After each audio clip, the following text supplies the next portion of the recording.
বন্ধুরা আজকের এই ভিডিওতে কিন্তু রিলায়েন্স ফাউন্ডেশন ডেভেলপমেন্টাল লিগ নিয়ে কথা বলবো, প্লাস তার পাশাপাশি হাওয়াস এবং অ্যাড্রিয়ান লুনাকে নিয়েও আপডেট রয়েছে। তো ভিডিওটা স্কিপ না করে সম্পূর্ণ দেখতে থাকো। চলো বন্ধুরা ভিডিওটা শুরু করা যাক। তো বন্ধুরা রিলায়েন্স ফাউন্ডেশন ডেভেলপমেন্টাল লিগ নিয়ে কিন্তু কথা বলছি।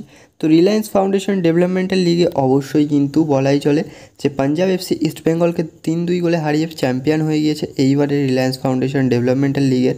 তো অবশ্যই এক্ষেত্রে কিন্তু ইন্ডিয়া থেকে আর কি 3টে দল নেক্সট জেন কাপ অর্থাৎ premier league next generation cup খেলার সুযোগ পেয়েছে, যেখান থেকে অবশ্যই কিন্তু চান্স পেয়েছে মুথুট এফএ, তারপরে পাঞ্জাব এফসি এবং ইস্টবেঙ্গল এফসি। তো এই 3টে দল কিন্তু ওই টুর্নামেন্টই খেলার সুযোগ পেয়েছে। সেখানে কিন্তু অবশ্যই প্রতিদ্বন্দ্বিতা করতে হবে ইংল্যান্ডের ক্লাবের সঙ্গে এবং উল্টো দিকে সাউথ আফ্রিকান ক্লাবের সঙ্গে কিন্তু প্রতিদ্বন্দ্বিতা করতে হবে। তো বন্ধুরা এবারে অবশ্যই কিন্তু অ্যান্তোনিও লোপেস হাভাসকে নিয়ে একটা আপডেট বেরিয়ে আসছে। অ্যান্তোনিও লোপেস হাভাসকে নিয়ে যে আপডেটটা বেরিয়ে আসছে সেটা অবশ্যই কিন্তু অ্যান্তোনিও লোপেস হাভাসের কিন্তু শরীর অসুস্থ ছিল, তার কিন্তু অস্ত্রোপচার করানোর একটা আপডেট বেরিয়ে আসছিলো যে তার অস্ত্রোপচার হতে পারে, কিন্তু তার অস্ত্রোপচার হয়নি। তিনি কিন্তু এখনও ফুললি ফিট আছেন এবং তিনি ছুটি কাটাচ্ছেন।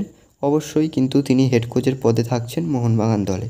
তো এটুকুই আপডেট হাভাসকে নিয়ে দিয়ে দিলাম। তো বন্ধুরা পরবর্তী আপডেট বেরিয়ে আসছে কিন্তু অ্যাড্রিয়ান লুনাকে নিয়ে। তো অ্যাড্রিয়ান লুনা কিন্তু কেরালা ব্লাস্টার দলে 1 বছর নয় 2 বছর নয় টানা 3 বছরের চুক্তি নবায়ন করেছে কেরালার সাথে, অর্থাৎ 2027 সাল পর্যন্ত কিন্তু অ্যাড্রিয়ান লুনার সাথে কেরালা দলের চুক্তি থাকবে।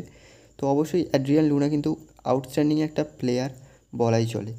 তো পরবর্তী আপডেট যেটা বেরিয়ে আসছে অবশ্যই কিন্তু ইংলিশ প্রিমিয়ার লিগ নিয়ে। তো ইংলিশ প্রিমিয়ার লিগে কিন্তু অবশ্যই আজকের চ্যাম্পিয়ন হয়ে গেছে ম্যানচেস্টার সিটি এফসি।